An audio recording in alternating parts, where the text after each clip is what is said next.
Yo, what is up, everybody? So let's go back again to read another collection of horror stories to you guys. And this one is called The Shadow Dies Loudly. It is written by T.L. Oberhue. I'll put the links in the description as always so you guys can show love to the author. Like, comment, and subscribe.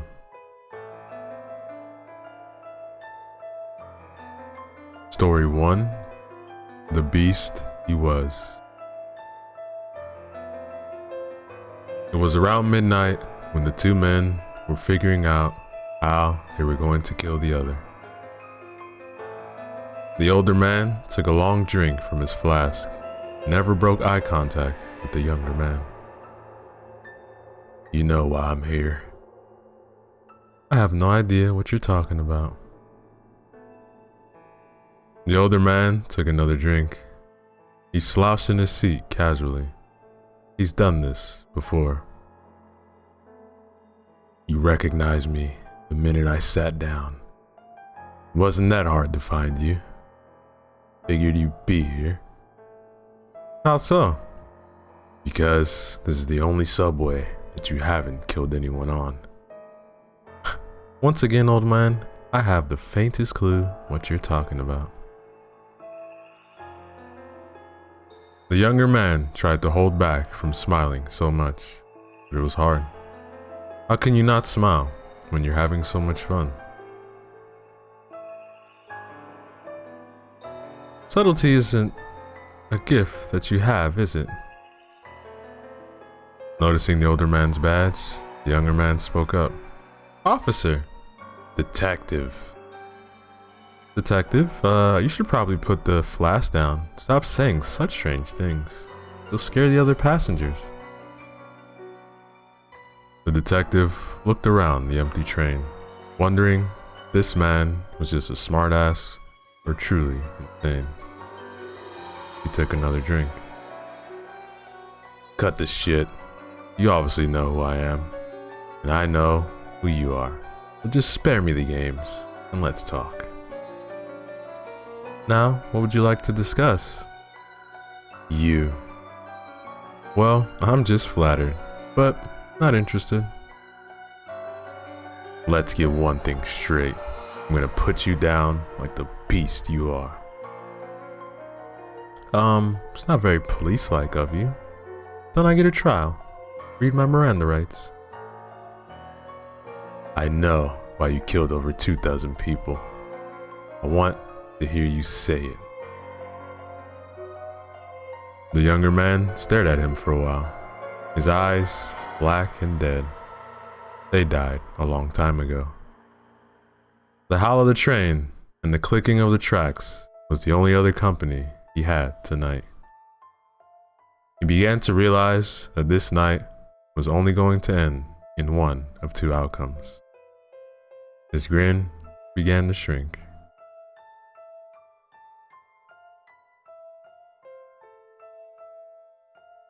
Who's gonna miss a few rapists, murderers, and thieves? A little spring cleaning for the city doesn't hurt anyone, does it? You of all people should understand. As a matter of fact, I believe a thank you is in order.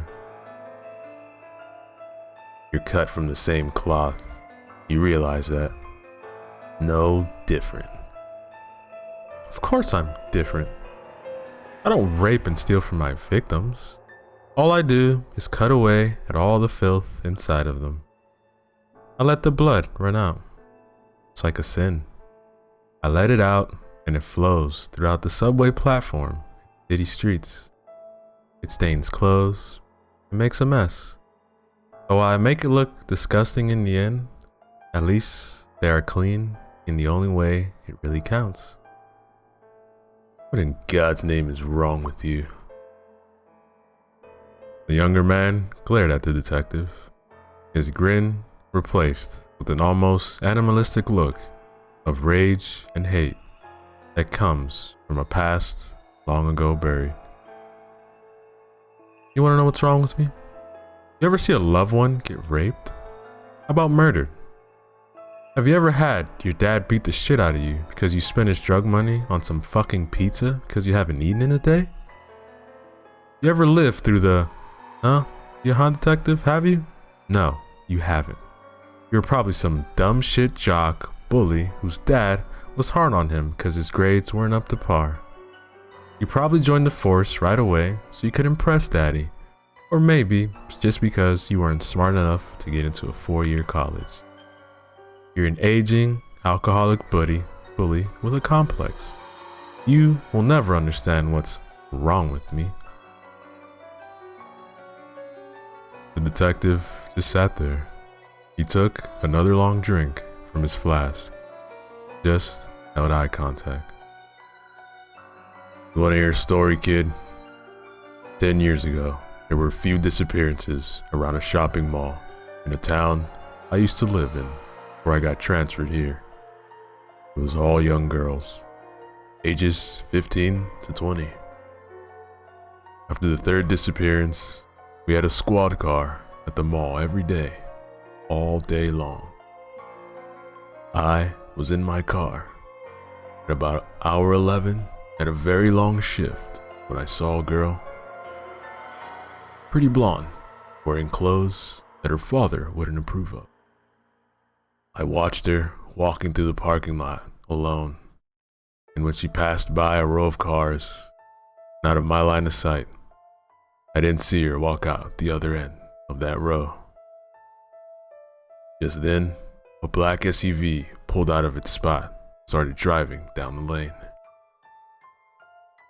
Led me to a house a few miles away, and he pulled into his garage. I was new and scared, and frankly, I was just working on a hunch. But I knew this wasn't right. I kicked in the door, and when I entered the room, or the house, I followed the sounds, muffled screams, to the kitchen. The house was dark.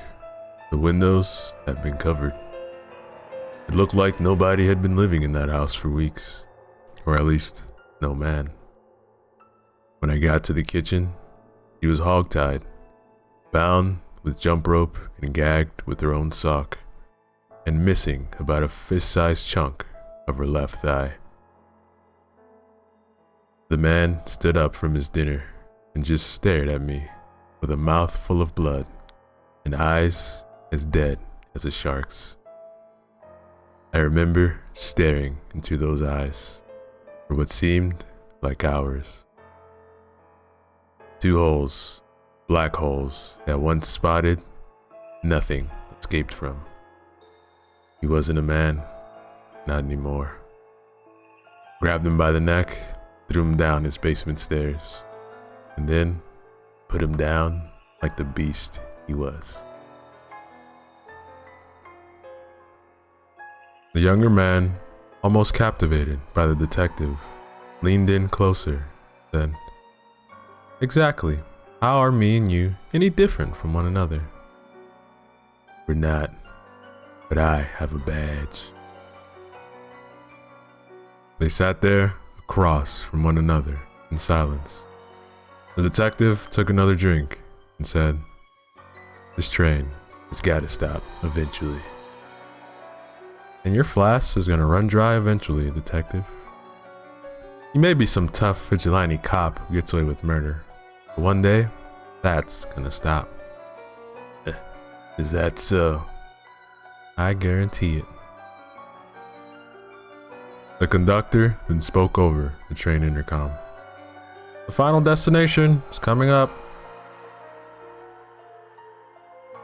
It was 5 a.m. when the group of people were lined up at the station. The train pulled up, and when the doors opened, some screamed, and one fainted at the sight within the car. One young man rushed in to see if he could help. There were 2 men lying in pools of blood. From the initial looks, they were both shot in the neck. The traingoers would never forget the sight of carnage that day.